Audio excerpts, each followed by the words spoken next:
This is going to be a solo episode. It's just me getting on here, really wanting to share with all of you who I am, how I got to where I am emotionally and spiritually today, and kind of what my backstory is. I know I just talked about it, kind of the journey on the episode with my husband, but this is more going to be an episode about me. Super uncomfortable right now. I'm going to be really vulnerable, open, and honest. It's raining outside. I'm home alone. It's cozy.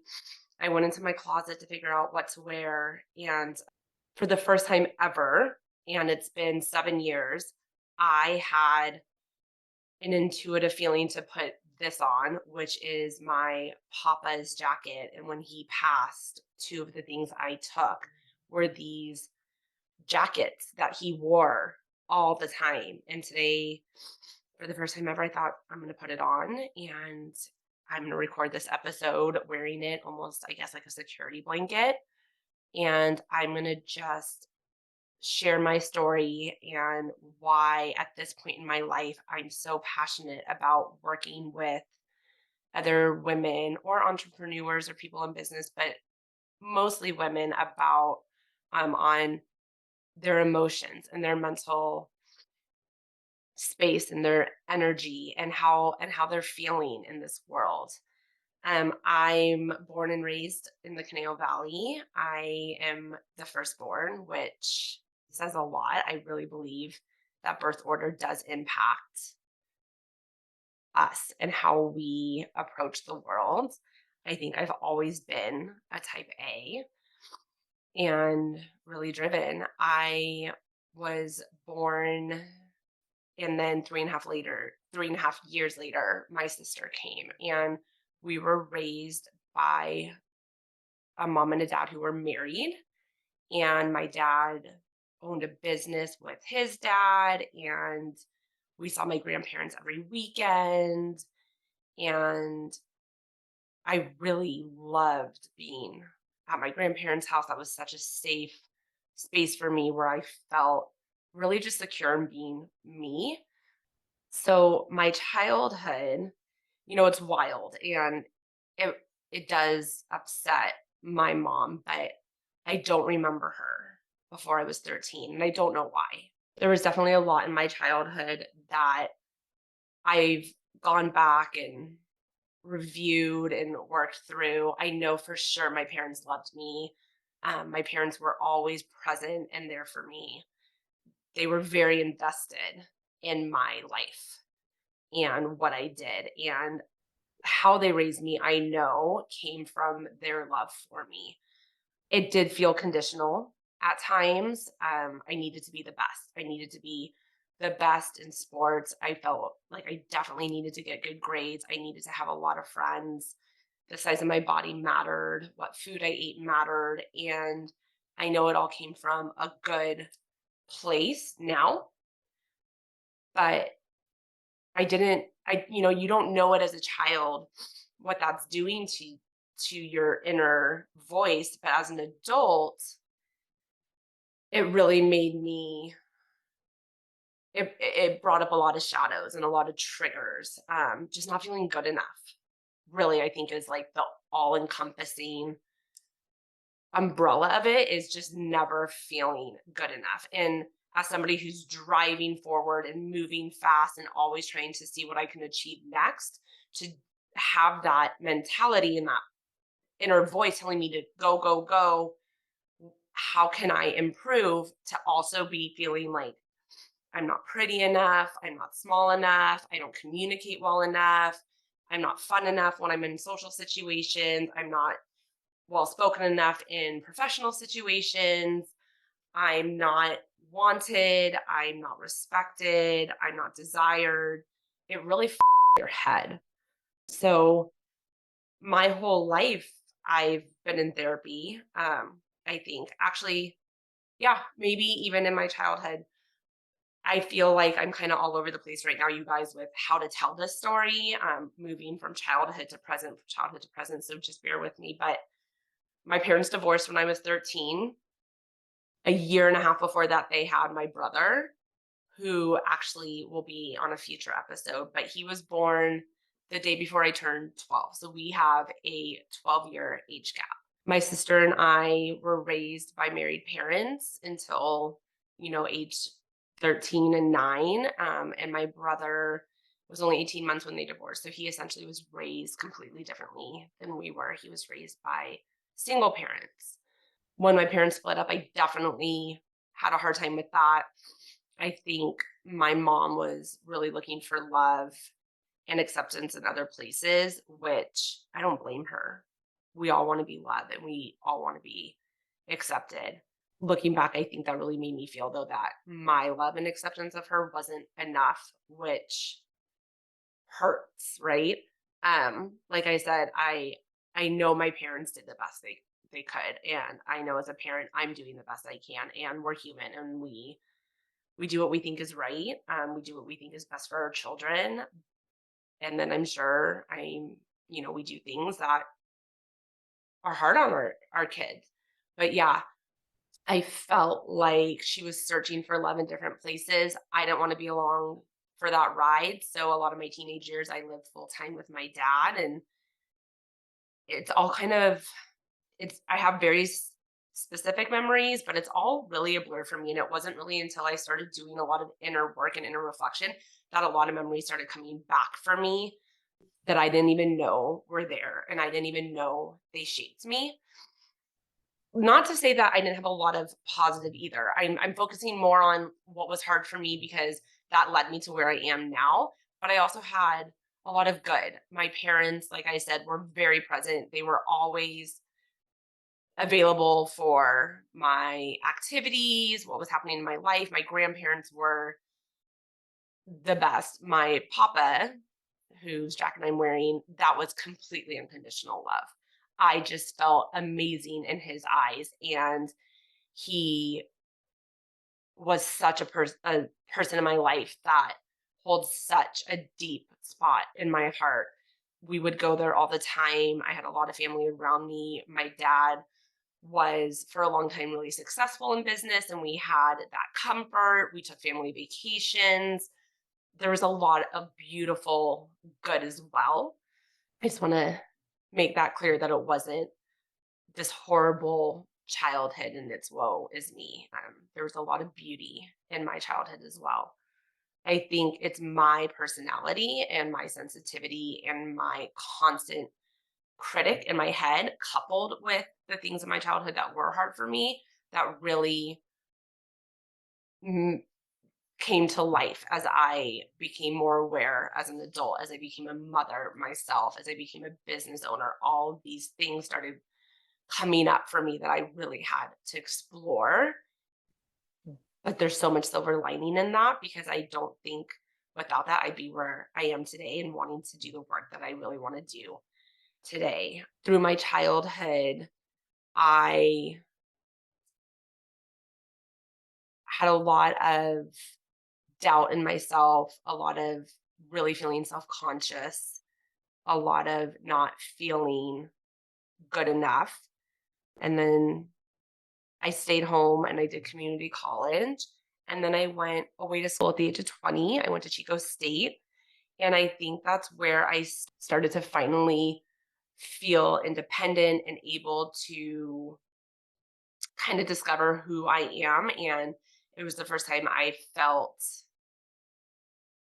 chosen. I mean, I was chosen by my husband, Ben, and thank goodness because it led us to where we are now. But I made my best friends who are still in my life today. I made the connection with my husband, and I really was able to explore who I am. I was studying a field that I was really passionate about, and it was good. It was a really good time in my life. I had a lot of fun. I felt really safe. I felt like I could authentically show up and there was no judgment. Returning home, all those feelings would come back and I would feel judged. I was nervous to run into people from high school. I was nervous to see certain adults that were in my life, not because they did anything to me, but because of the self projection I had put on myself. As I went through college and grad school, my life progressed, I definitely have always had this idea that I need to live a certain path. So I went straight from undergrad to grad school. And then as soon as I graduated in May, I got married in June, and I started work in July. And I have so much anxiety and angst about what's next, what's next, what's next that I really don't feel until the past several years I've even learned to enjoy or be present in the moment I'm living. So I really pushed myself to do all the things that I needed to do next, or I thought I needed to do next. I never sat back. I never even contemplated going to travel or explore life or think, is this really the field I want to be in? Is this really what I want to do? I think that goes back to my childhood. I was told, at least I remember it this way, to play soccer. I was told to do karate. And I don't think I really loved either, to be honest. I don't know if I was ever just said, what do you want? And taught to look inward, and that there is an intuition, that there is something inside of you speaking to you. I don't think I ever explored that. I was more worried about what's going to make my dad happy, what's going to make my mom happy, what's going to impress my friends, what is going to get me outside validation. And I never thought, what do I want? What makes me happy? I knew I wanted to work with kids, and that's kind of how I found speech pathology, because I did know I wanted to work with children. I did not want to teach in a classroom, so I landed on speech pathology. Looking back, is it the profession I would have chosen? I don't know. I love how it's led me to myofunctional therapy, but I also had a huge interest in beauty and aesthetic. I wanted to be a makeup artist. I love doing home design. I love doing a charcuterie board. I love anything where I get to be creative and kind of zone out and almost go into a hypnotic state of creating a look. And that is not part of my job. And as I've aged, that's something that, I know lights me up. And I didn't know that before. I wasn't aware of that. I think therapy has a lot of beauty, but I think in order for therapy to really work, you need to know your intentions. You need to know why you're going, and you need to be really, really open for the process. And therapy is something that I did on and off from, gosh, I should have asked my mom before this episode, but probably age 6 or 7, maybe younger. I don't know. But I did it on and off to this day. I still am a huge believer in therapy, and I think it's such an important part of our growth journey. But after college, I graduated. We got married. We were 25, which I think is young. I think it's really young to get married. And we had to grow up together. And there's a lot of beauty in that. And there's a lot of hardship in that. And there were a lot of up and downs, and there was a lot of struggle. The first few years of marriage were really fun. It was kind of just like, I don't know, playing house, because we were married, we had jobs, we were making money, but we didn't have any responsibilities outside of that. We lived in Southern California first, and then decided to move up to Northern California because I've always loved the Bay Area, and our best friends from college were up there. And I actually loved the job I had when I moved up there. I worked at a school with just the most amazing people, the most amazing coworkers and colleagues. And Ben loved his job. He worked in the city. And I think it just really fired him up, and he loved it. And things were really, really good. We were really, really happy. We thought we were going to be there forever. Um, I got pregnant at age 28. We wanted to get pregnant. We were trying to get pregnant. And when I had our first child, everything kind of flipped. I had an extremely hard birth, an extremely hard recovery, and I ended up in a really dark place. I had very, very severe postpartum depression. I couldn't function. I couldn't be okay with the support system I had up there. Ben had to go back to work. My parents lived in Southern California. My grandparents were in Southern California. My close friends from high school that have known me my whole life were in Southern California. And my depression was too severe for me to handle by myself at home with a baby all day. So I panicked. Like I said, when I make a decision, I'm full steam ahead.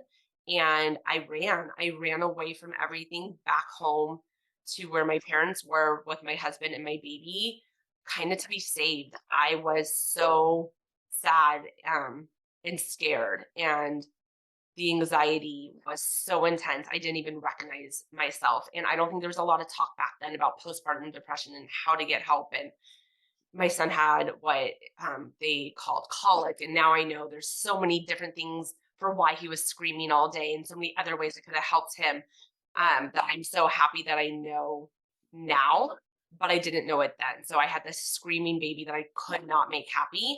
And I was anxious and I was depressed. And we ended up back in Southern California, which I think was really hard on both of us. We both left jobs that we loved and intended to be in for a long time and kind of had to start over. And it was also really hard on our marriage because Ben is so supportive and so willing to do what I feel I need, but he did love his job and I did take him from that. And it took a few years, but I did find out he was resentful of that experience. We definitely worked through it, but it really just turned things upside down. And then being back home, I think I was back in my insecure place. To me, it triggered not feeling good enough, not feeling smart enough, pretty enough, skinny enough, all those feelings that I felt like I didn't really have in the Bay Area because that's where I created my own identity. They came back to me. And then that part of my adulthood, I just didn't show up in a great way. I was easily angered. I was resentful. I was sarcastic. I said cutting remarks. I was passive aggressive. And I kind of was, I still had my loving family around me. We still had family events. I still had all my girlfriends, but I definitely was not the easiest person to be around.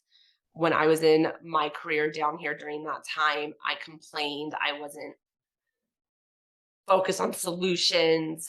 I was negative. And that is just, I don't recommend it to anybody. If you're in that state in your life right now, there is a way to move through it. There is a way to move past it. And there's such a happier way of living on the other side. And I'm more grateful than for anything in my life that I've been able to find that because I am now as a better me, a better daughter, a better sister, a better wife, a better mom, and a better boss. So we're down here. I'm not happy working in the schools anymore. I don't feel effective. And, my brain's always turning. What else could I be doing? How could I be doing it better? I'm never just in the moment and at peace. So that's how I ended up doing private therapy. My mom, I was going to go get my real estate license and leave the profession altogether. My mom said, hold on, wait, treat privately, have that one on one connection with families, get that connection that you love, which when I look at my authentic code, which is something we'll explore in future episodes, one of my top 4 is connection. I need to feel connected to others to feel like I'm living authentically to who I really want to be and how I really want to be. So being able to connect with families in that way was amazing. And it started to fill me up and I started to feel that connection. If I had just stayed like that, maybe it could have been calm. Maybe, I don't know. I don't know. Maybe I would have been fine. But the way I work is my caseload became full. And I thought instead of having a wait list, I'll bring someone else on to join me. And when they were full, I would bring someone else on. I always was pushing myself. What more can I do? And never just being proud of where I was. I still don't know if I'm proud of where I am. I think my brain's always focused on what could I be doing better instead of look what I have accomplished. And that's something I'm continuing to work on. And I think that's, I have a coach. And I think that's why having a mentor and a coach is vital because they help you self reflect. They're a mirror for you and they bring to light what you're not able to bring to light for yourself to help you along your journey. I started to grow my practice, and it was really then that I started to have to look inward. I couldn't hide anymore behind the shadow of sarcasm or cunning remarks or being really nice but a little passive aggressive. My marriage wasn't in a good place. Ben was still working in his career. I was trying to grow this business. We were definitely not a team. He was super focused on what he needed in his career, and I was really focused on what I needed in my career, and we were battling each other. Whose turn is it to take care of the children? Whose turn is it to stay home on a sick day? Who needs to go to the grocery store? We were not working in tandem. And that was a really hard part of our marriage. We easily could have split up and we didn't. And I'm so grateful we didn't. But that was a very conscious choice over and over and over again, that we wanted to keep our family together. And we knew at the core of it, we really did love each other, but we were really struggling to find a way to connect one another. I'll fast forward through a lot of that. There was a lot of, when you're a business owner, there's a lot of rejection. There's people that don't want to work for you, or they do work for you and then they leave you. And for me, rejection is the hardest thing because it takes me back to, I'm not enough. I'm not good enough. I didn't do it right. I fucked up. They found something better that I couldn't offer them. And it's not just, oh, they don't want to work for the company I've created. It's very, or it was extremely personal. So many tears, so much heartbreak went along with business ownership for me that I felt like, I don't know if I can do this. I don't know if I can live with this much pain. Then the pandemic hit. A lot of change went on in my business, which in the moment was terrifying. I really feel like I went to another dark place back. It's not postpartum depression at that point, but it's dark and it's scary. I didn't know if my business was going to make it. I had poured 3 or 4 years into it at that point. I felt like, I started it when my kids were 1 and 3, and I definitely sacrificed some time with them during those years to build this. And I thought, holy shit, I did that all for nothing. Thank God it worked. It was in those moments that Ben and I decided to team up. That in itself saved our marriage, being on the same team. And it was in that started that pandemic and the first, few years that I really decided, this is not who I want to be. This is not how I want to show up in the world. And most of all, this isn't how I want to feel. This isn't how I want to feel every day. This isn't the anxiety and the anger I want to carry. This isn't the daughter I want to be, the sister I want to be, the boss or the friend that I want to be. And I started my really intentional self-help journey. I continued with therapy. I explored EMDR. I did all the things and they were all helpful. I think I helped myself the most though. I found sitting in silence. I found guided meditations, which really worked better for me. I cried. I cried so much at the beginning as I started to strip back these layers because so many things that I wasn't allowing myself to feel or think for years or to acknowledge came to the surface, and they had to. I had to work through them and release them to get past them. But that process is so scary and it's so intensely painful that for anybody out there that's doing self-reflection and self-growth, I honor you and I see you and I feel what you're going through because it is the hardest work that there is. But I think I just hit such a rock bottom that I didn't have a choice. I could continue to show up the way I was and be miserable, or I could change. Change takes time. If I had had someone to guide me through that change back then, I would have felt so much safer. That's what I want to do for others is I want to help you. I want to guide you because that's what I so desperately needed. But I figured it out. I continued to dig deep to peel back layers of this onion, and it took years and it took revisiting a lot, and it took me to really sad places. I had to communicate with my childhood self. I had to feel her feelings. I had to rewrite those events for her. I had to reprogram what is happening in my brain. I still have to reprogram what's happening in my brain. I will for the rest of my life. It is a daily choice to show up and decide this is not the path I'm going to go down. I am enough. I do have value. There are people that care about me. I do have something to bring forward in this world, and I can be present and happy in this moment. But that's something I choose daily, sometimes more than once a day. So through all these different methods, I started to kind of understand why I was acting the way I was acting. Not that how I was acting changed that quickly. We started to grow our company. We started to bring on new staff. I had this ideal vision that I was going to bring on therapists and teach them myofunctional therapy, which is a discipline that I'm really passionate about. But I sucked. I sucked as a boss. And they felt that. And their reactions to me made, I was so triggered. I was resentful. I was angry. I was scared shitless. And the company kind of imploded in a bad way because people didn't want to be there. And I felt so rejected. And that to me, rejection's the ultimate trigger for me. But it made me really decide, like, why are these my reactions? Why, when they oppose one of my thoughts, am I not open and calm and want to hear that? Why am I triggered and defensive? Why do I show up this way? And I had to explore that. I had to peel back why those triggers came up. And of course, they tie back to childhood, to not feeling worthy, to not feeling confident, to not feeling secure in my thoughts, my ideas, my choices, to run a business, to be somebody else's boss. You have to have confidence. You have to be self-assured in your decision making. You can't please everybody, even though that's what you want to do. And my God, that is what I wanted to do.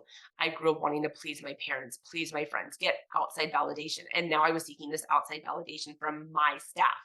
That does not work, because if you're seeking their outside validation, you can't make decisions that are good for your business. Now, I'm not saying don't want to show up for your employees. My employees mean the world to me, and I will continue to pivot my business to be able to provide them with as much as I physically and financially think the business can sustain. But there are limitations, because without the business, they also are not employed.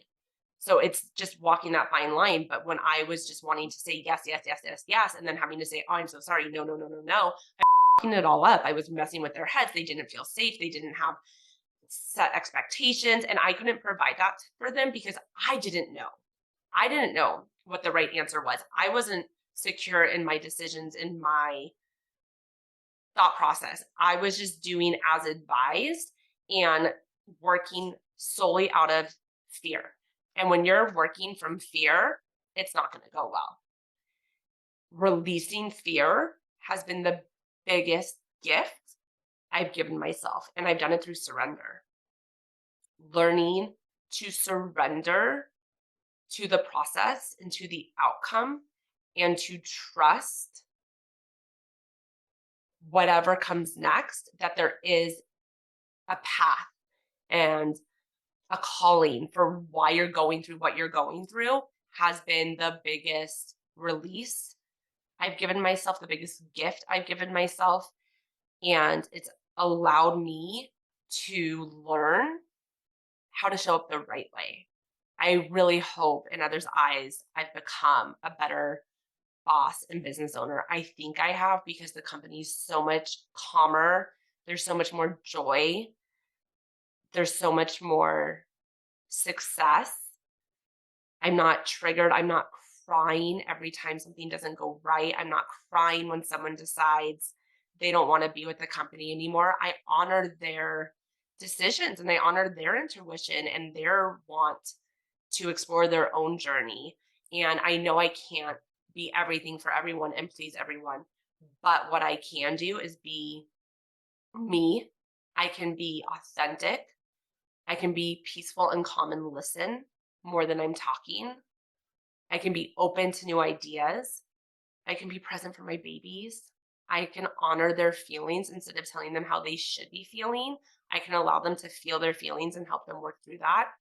I can honor that my husband approaches the world in a different way, and it's in his own way, and there's beauty to his way. And because our ways are so different, we're able to complement one another. We struggle. We had a conversation the other morning about how we needed to show up for one another, but we're able to do that now with grace and love and kindness instead of opposing force. If I can raise my children, makes me emotional,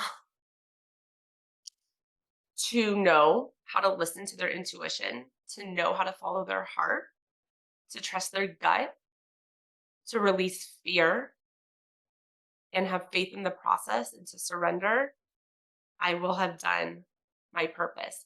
If I can provide a company with an atmosphere where people feel safe showing up to work, where people feel like they're genuinely cared about and seen and heard, I will have shown up as a boss the way I want to.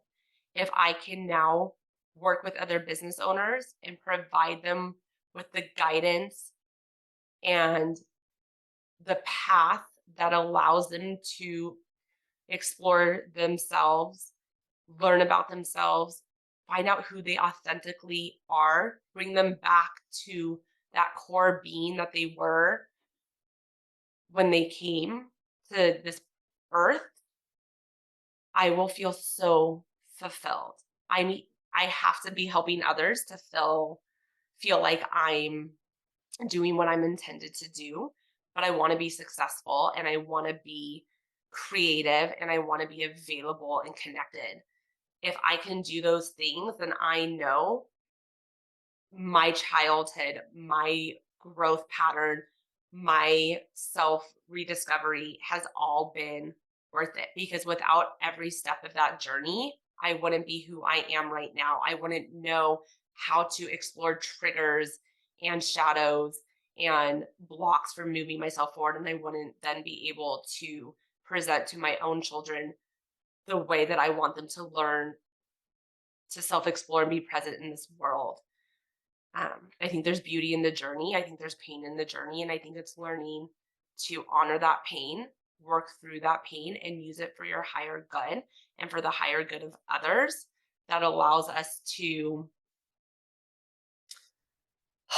um, just be the most authentic, raw, open self that we can in this journey. I hope this episode shows a little bit about who I am, what my life has been like, how I got to where I am today, or at least the mindset I have today.